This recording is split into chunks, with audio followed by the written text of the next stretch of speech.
Coming in black and white, 360 radiator, 2.8-inch display, which you could place GIFs, pictures, or whatever you wish, with two sensor panels to sensor information showing at the front, quite nice and subtle. This is a CPS PcCooler GT360M addressable RGB white. Well, it comes in black and white, so quite logical, right?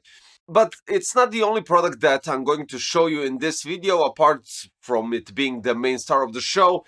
Basically, we're having their power supply, a couple of fans. Well, basically, the rest of the case is with those new fans and the case. So we're talking about C3T700 in white, and we're having YS1200 power supply, even though it's too much for this build currently right here. And we have their new fans, which it was a quite surprise in what kind of box they arrived. We're talking about F7 X120 and X120R, which means you have regular and reverse blades. But what comes in the box is just outstanding, because from the radiator screws, regular screws, to different way of attaching, because you can interconnect them and just use one cable to power them up and to get the addressable RGB. But regardless of that, we're going to stick to the GT360M today, and we're going to focus on that. And just one thing right out of the start, I'm going to say it and clear the air. Shame that the white version has this black edges around the 2.8-inch LCD screen, because then it would be much more cleaner in a full white build and would look much nicer, I do have to admit. But regardless of that, we're having a quite nice cooler which does quite solid performance, and we'll get to that part as well. So what we have right here is, as I already stated, 2.8-inch display with 320 x 240 resolution, 60 Hz refresh rate, and 24-bit true color. You can go with custom themes, multi-format uploads, video playback, or real-time system monitoring, so it's all up to you. We're equipped with 3 fans, of course addressable RGB, 500 to 2200 RPMs plus minus 10%, 75.8 CFM of airflow, and static pressure is 3.2 millimeters H2O. Now, the next generation of their pump is all ceramic bearing. We're having lower noise and longer lifespan, with full functionality in terms of compatibility for Intel up to 1851 and AMD AM4 and AM5. Now, for the LCD screen top, it's magnetic, so you attach it to the top part where the pump is, and you basically just connect it with one cable.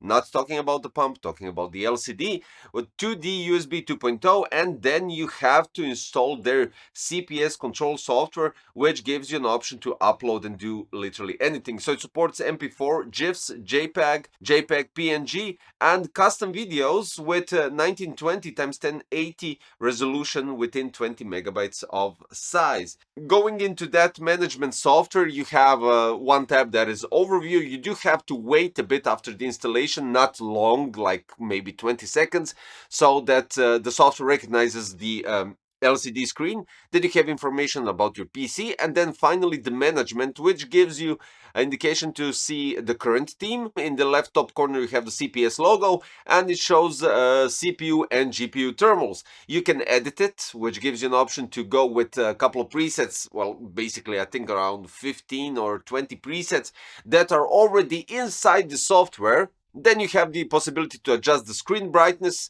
and then you have the possibility to adjust the angle, which goes from 0 to 180 degrees. So basically you don't get the 90 and 270 because it's not a proper square, it's a rectangle, and 320 x 240, it would be a bit, well, it won't be difficult, but it won't be easier to rotate it in that sense. For the live stats status monitoring, you have the option to choose control name, then you have data source, so you can go with CPU temperature, GPU temperature, clock speed for the CPU and GPU, CPU usage and the GPU usage, and CPU and GPU power. This can all be done individually, and you can really customize it entirely, which is outstanding, I do have to admit. Now, for the pump, what I wanted to say, it's self-lubricating for quite smooth running and basically enhanced longevity, and we're having ultra-fine microchannels. The fans are already pre-installed on the radiator, and they're already pre-connected, so the only thing that you need to do is basically to put the radiator at the top and push the cable to the back and connect a PWM header 4-pin and 3-pin 5 volts addressable RGB header, which is also daisy chainable, so you have the option to connect to other fans, so you don't lose that additional header on your motherboard. The cables are nicely hidden on the fans, so you don't see them and they aren't visible whatsoever. We're having EPDM composite liquid cooling tubes, and the length is 420. The total dimensions of the water block are 91.5, 90, 85 millimeters. We're having pump speed at 2600 RPMs, 4-pin PWM, of course, and the radiator dimensions are 394, 120, 27, with the fans 120, 120, 25.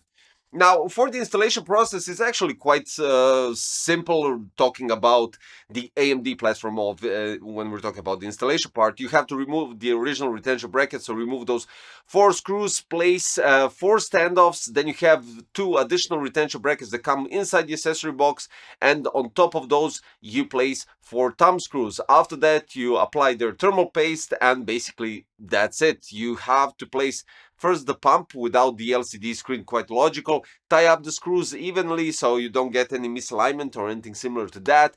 And when you're done, connect the PWM header from the pump to the AIO water block or whatever it's called on your motherboard, and then place the LCD top on the pump and connect the USB 2.0 down at the bottom part of your motherboard. That's quite easy and simple. There's no complications regarding that.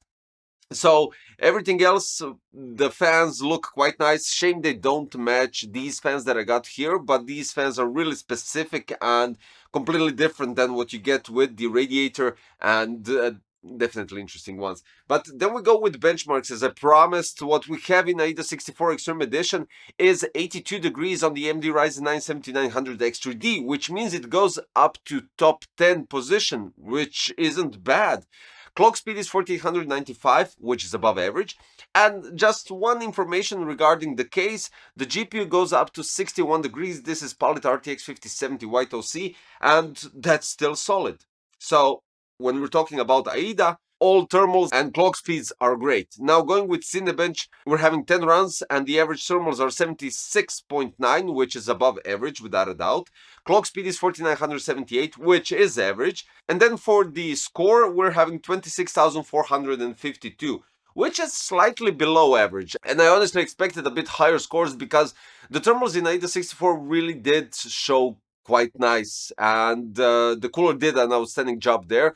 But you know, when you take into consideration AIDA and compare it to Cinebench in terms of thermals and everything all together, sometimes they don't align in every scenario. So sometimes we have higher temperatures in AIDA 64, but much lower thermals and much better performance in Cinebench R23, and this is just quite the opposite. So yeah, love the software, how you can adjust the 2.8-inch LCD screen, which is brilliant. And I do have to say that even with presets, you get really cool ones, which is a shocker, and a positive shocker, I have to say. And then when we go with the fans, which are quite solid, nice airflow, nice air pressure, without a doubt, quite easy installation process. The only thing that I would say is I'm going to repeat that part. The top LCD, well, the rim around the LCD is in black when we're talking about the full white AIO, which is just slight shame. For some of you guys, that might not be a deal breaker, but let's be honest, for $89, black or white, it really doesn't matter which color you choose. It's $89 for quite average, I would say, average performance, and that is good. That is really good. But in general, we have quite nice build altogether that does quite solid performance for the price when you take that into consideration. So yeah, that's it, guys. What I can say at the end, if you're really interested in doing something like this, the links for all 4 products are in the description. So we're having start of today's video, which is the GT360M addressable RGB in white. You have it in black. I'll put links for both of those. Then we have the YS1200 power supply. We're having the F7X120R fans and the case C3T700. which is in white, so it kind of matches the whole configuration. The fans also come in black and white, so you can choose what suits your needs and what looks best for your preferences. And that'll be all for today, guys. Now, do tell me, is this a deal breaker for you with the black rim around the LCD screen, or you would just manage it somehow and do something completely different? It's something that I'm quite curious. I like to read other people's opinions and just, discuss and go further with that. So guys, thank you for watching today's video. Don't forget to subscribe, hit the like button, click the notification bell, and I will see you next time by the end of the week. Thanks. Bye bye.